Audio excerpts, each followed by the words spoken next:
Hey everybody, welcome to my channel. I am so glad that you're here. We are going to be out in the garden today, so I'm going to literally do a transformation and meet you out in the garden. But before we do that, I'm filling up my water jug, and I forgot to tell you about my new water filtration system. So this right here is by SimPure, and there is going to be a link and a description in the description box down below and a special discount code, because y'all know it's Amazon Prime days. And so you can get a special discount on top of the one that I'm gonna give you. So you can go grab you one and put it in your cart. So what I love about this water filtration system is, one, it sits on the countertop. It's nice, neat, and sleek, and it looks great. And it comes with this glass pitcher. Now I'm gonna take you back in time as I was setting it up and getting it all unboxed so that you can see the first steps that I did in order for me to get a nice, clear drink of water. So let me take you back to how I set it up, and then we're gonna head out to the garden after I fill up my water jug. So the first step was to fill up the tank with water. So I take the tank over to the kitchen sink and fill it up with water. There is a min, medium, and a max line. So I'm gonna fill it all the way up to the max line, and then I'll just take this back over and put it back under the thing so it can start flushing. This is the first initial flushing. You can see how cloudy the water is, but I repeated that process 4 times. So I just filled it up to the 36-ounce mark. Once it got done, I emptied that out and then filled it up again. Repeated that process for a total of 4 times. And by the end, the water was coming out perfectly clear and pure. So once we get the tank put back together, you can see this is the front of what it looks like. It's a beautiful glass jar that also has a filter that comes in it. You can see that it's going through the initial flushing process. So when you first get it, it goes through an initial flushing that lasts maybe a couple of minutes, and then you manually flush it by filling up this pitcher to the 36-ounce mark. You fill it up and let it drip, and then you're gonna do that 4 times. So one of the things I love about this water filtration system, because you guys see, I also have a bucket here that we use regularly as well. But what I like about this one is that it comes with this glass pitcher, and it has these markings on it. So I know exactly how much water I'm getting or what I need. And so you can dispense it all the way into, it comes in 12 ounce, 18 ounces, or 36 ounces. Or you can custom put your dimensions in of how much water you want. But a lot of times when I'm doing sourdough in the kitchen, I may need 8 ounces, or a cup here, a cup there. And coming to the Berkey sometimes can be difficult because I may not have necessarily a measuring cup in my hand. But with this, if I keep water in here, then I know that I can pour out exactly what I need because it has the measurements right there. Also, it's a nice, handy pitcher that's heavy, durable, and in glass, so I can pour it. And like I said, I just pour this in my bottle. Now, I can dispense directly into my cup, but this right here actually has a filter within the pitcher. So as it's going through this filtration process in the back and through the cartridges that are installed in here, there's also a filtration system right in the top of this. So you're gonna get the best, purest water if you actually dispense right into this. But you also do have the option of just putting a cup under there and getting you some water. So I love this. Go check out the link in my description box below and go grab you one with the special discount code. Now I'm gonna meet you out in the garden, and let me tell you, we got some stuff to do in the garden today. I'll meet you out there. Y'all, if it's not one animal, it's another. Welcome back to my channel. I'm starting off the video just perturbed because I came out to my outside garden. Well, first of all, welcome if you're new. If you are new, my name is Barbara. I live in Tennessee in Zone 7B. And y'all, in this video, let me just get out my frustrations with this garden. And I came out to my garden. Number one, it wasn't supposed to rain today. It was supposed to be nice, beautiful, hot, and sunny. And it was nice, beautiful, hot, and sunny until it wasn't. And then the monsoon came down. So the monsoon has come down for the last hour. And so now I'm out here in the in-between. But I come out here to my outside garden, and y'all, something has eaten my purple hull peas. I have never, ever, ever had something eat my purple hull peas. Let me show you, and I'm pretty sure it's a rabbit because my husband was out here, not out here, but he was in the greenhouse earlier today, and he found a dead rabbit. And last week I was I was watering the flower garden up close to my house, And y'all, there are 3 rabbits hiding under one of my bushes. 3. Lexi took care of the last one that I saw. And I'm pretty sure Lexi is my dog. I'm sure Lexi took care of the one that was in the greenhouse. Like, it probably got injured and it probably hopped itself on in there and died in my tunnel. So we're having a rat family issue apparently. But let me show you my peas before we get to the business. Today on this video, we are going to be putting our corn in the ground for the second succession. I'm going to tell you a little bit about that. But first, let me show you my purple whole peas. Okay, y'all. So look at this. Do you see where they have literally just bitten off and eaten my purple whole peas? I have never ever seen that. But it has to be them. Now, obviously, they can't get the ones at the top. The ones at the top haven't formed. They are forming. But that's that. And when I look down at the bottom level, look, you can see they've been nibbling. Now, hopefully, these will grow back. I don't know because I've never had this before. But I'm assuming the rest of the plant will keep growing up at the top. And then, obviously, they won't be able to get up to the top because they can't climb. But everything on the lower level, you can see they have been munching.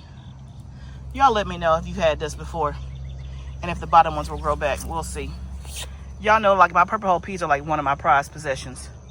Like past tomatoes, don't mess with my purple whole peas, please and thank you, because I love them so much. And of course, you can only get them in the summer. You can't even hardly find these to buy at the store. Okay, y'all, that is super frustrating. But again, I know that I am preaching to the choir, because if you're a gardener, you have experienced something. If not a rabbit, you've experienced, you know, an armadillo, ants, moles, voles, deer, like all the things, right? So I'm not unique or special in that. It is definitely frustrating, but we press on. We press on. But I had to let that off my chest, because I was not expecting to see that when I came out here. But now let's get to the business. So what we're doing now is we're in the outside garden. We're planting our second succession of corn. So if you're new, we did peaches and cream corn earlier this season, and we harvested about 50 to 60 ears of corn. Obviously, that was not enough to do much with.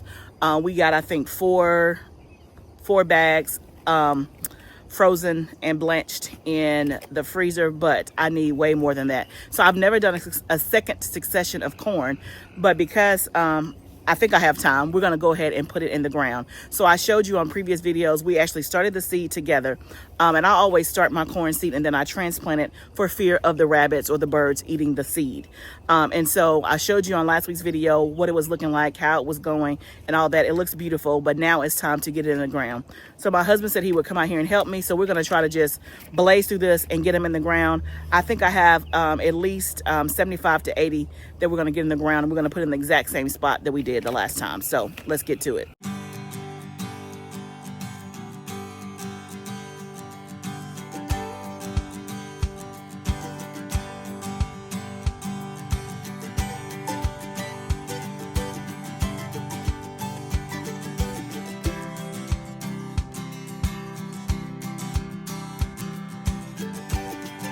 Okay, guys, we got all the corn in, and obviously I did not do 70 something last time because I had to use more spaces. I actually had to go down the middle. So in case you did not see the first time we did the corn, this landscape fabric is spaced 6 inches apart with the holes kind of all the way across. There's really like 4 rows across, a little bit diagonal. And so what we did the last time was we planted on the outer 2 rows, which would be about probably 12 inches apart. And so we did that same thing, but we still had plants left over. So then we started going down the middle. So I do have quite a few that are 6 inches apart, which I think will be even better and help with pollination.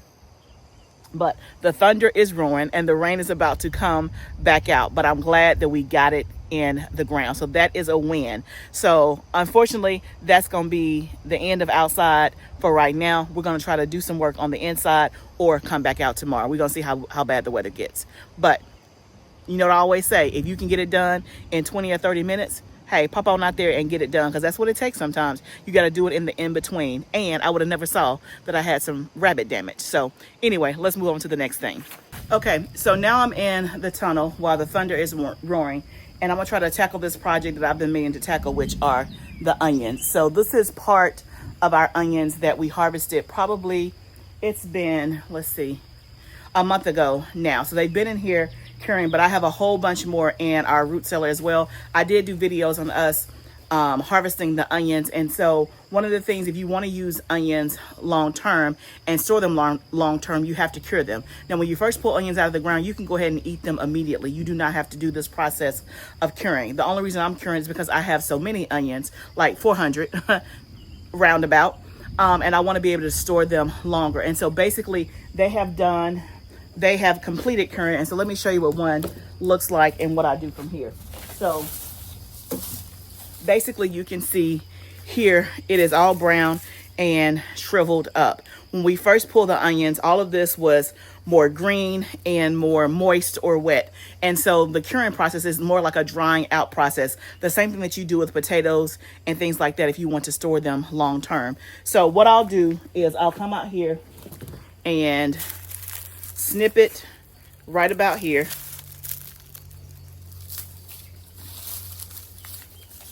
And take that part off, and then I have an onion just like that I can store. Now I'll store some of these in my house, but I'll store the majority of them in my root cellar. If you don't have a root cellar, then if you have like a basement or just a cool, dry, dark room, that'll be fine. Now they will not store indefinitely. For mine, this is the candy variety. It'll store for about 6 months.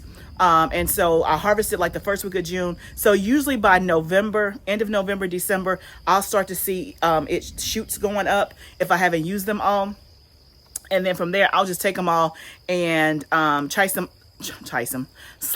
up in my food processor and then put them in freezer bags. And I can either just use them as frozen onions in recipes, or I can put them in my freeze dryer and make onion powder. So I'm just going to go through and get as many as I can. I don't have a big harvest basket down here because they're all on my counter full of produce. Not complaining, just explaining. And so I found this one, which made me think, let me go ahead and do what I can. So let's see how many onions we can fill up and get in here.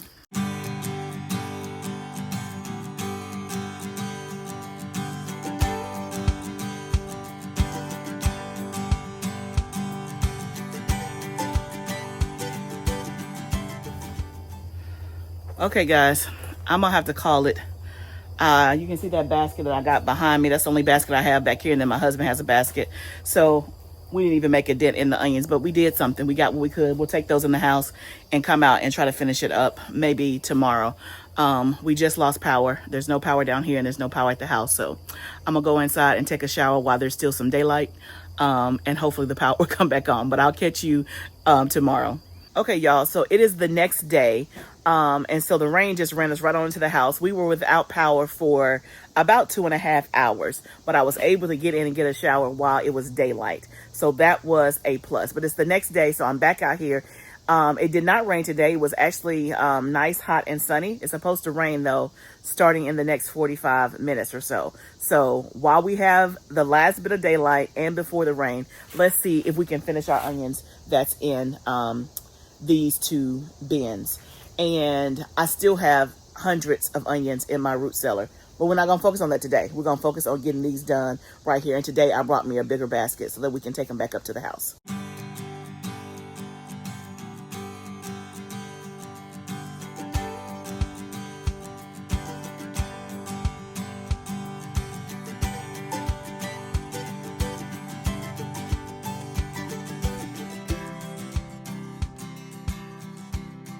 Okay, guys, we got it all done. That's empty. That's nothing but wrappers. That's empty, but not the wrappers. We have 2 big trays of onions. Rough estimate, it's about 120 onions just from these 2 bins right here, a mix of yellow and red. That's one tray, and then the other tray is right here. It's too heavy for me to lift, so I have to get my husband to come down here and get it. But we can check that off of the list, and we'll put these in the root cellar. So it's good to get that part done, even though I have twice that amount probably in the root cellar, but we'll get to that. Plus I have my garlic out there. But at least this part is done. And like I'll always say that sometimes you want to kind of plan your day, plan a few hours to spend time in the garden and just go down your to-do list. And that is great if you have the ability to do that. For me, many days I have maybe an hour, hour and a half is going to be like usually the max that I have, but typically I may only have like 30 minutes or 45 minutes to come out to the garden. And so I try to find some things that I can do that need to be done. But again, I don't always finish my to-do list every day. Like, that never really happens most of the time. Like today I was supposed to fertilize as well, but again, I focused on this and it's about to be dark, and so it's gonna be hard for me to fertilize. I do want to show you one more thing. Let me show you, if you were with me last week when we were talking about planting seeds in July, and it was even that video or the video before, we were talking about succession planting and all the things. Well, you and I planted some stuff together, so let's go check on the stuff that we planted, like that we direct sowed, and let's see how it's coming up. So on this trellis before was cucumbers, but last week we planted some black beans for the very first time, and so we do have some coming up, which is encouraging. So we have one there, one there. I think that's a tiny one coming up right there. So nothing in that hole. There's another one, another one. So pretty good germination. It looks like that I have maybe 3 holes that don't have anything, which I hate because I don't have any more seed. Yeah, I don't have, I think we used all of the black bean seeds. So I have at least 4 that didn't come up. Now also last week we planted some zucchini here, and as you can see, it is gone. Just like that. I think this is also evidence of a rabbit. I may have one little thing coming there, but like all of that's gone.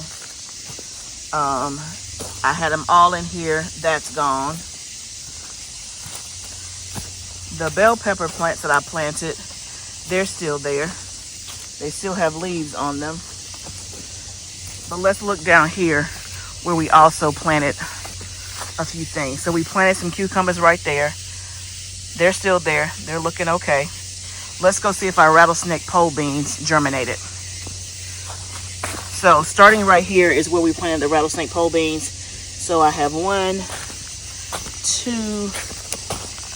3, 4, 5. I think that's one. No, that might be, that's a weed. Ugh. Nothing there. Nothing there. One there. And one there. And then these are cucumber plants. These 3 right here. So it looks like I have 3 cucumber plants. And then I have maybe 6 or 7 rattlesnake pole beans that have come up. And then also we planted some squash down here. Let's go take a look at that. So the squash down here, the rabbit didn't eat those, except there was one right here.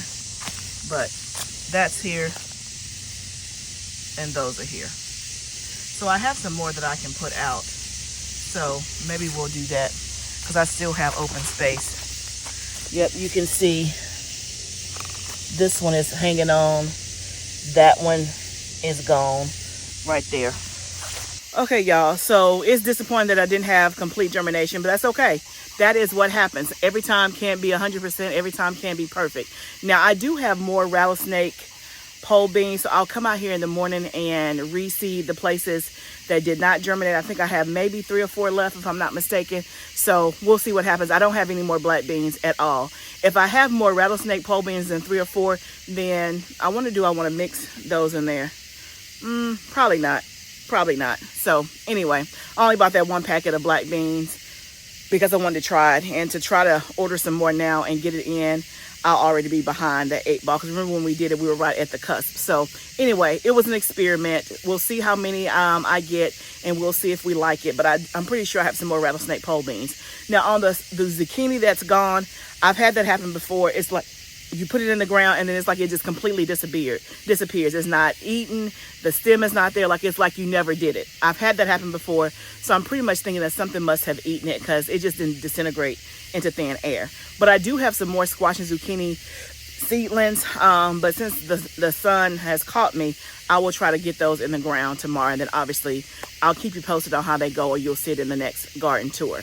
The corn, again, looks good. I just watered it and it rained last night, so I didn't have to water it. But I watered that. We just picked a few okra, and we also just picked a few more tomatoes. You don't see it on this video, and I actually did not video it today because I was just kind of in the groove, but I did process and make some spaghetti sauce today. I'll probably can it tomorrow. I may do something and highlight it in my story. So if you're not following me on Instagram, definitely go follow me on Instagram under Living Foods Farm.